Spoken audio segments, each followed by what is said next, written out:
If your Guardian wireless keypad isn't functioning as good as it used to, it could be time to change the batteries. Luckily, this is an easy thing to do, and I'm gonna show you how to right now. If you look closely at your keypad, you'll notice that there's some ridges on each side.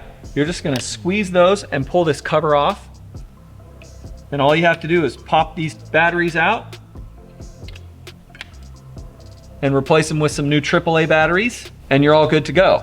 Now, one quick note is make sure that when you put the batteries back in, that you put them the correct direction with positive on positive, negative on negative. And I know that sounds dumb, but I've actually done that before. And when I did it, the keypad wouldn't work.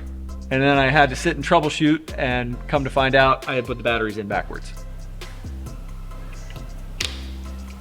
After you put your new batteries in, take your cover, slide it back on top, and that's all it takes. If you have any other problems with your garage door or garage door opener, please contact us today. We can help.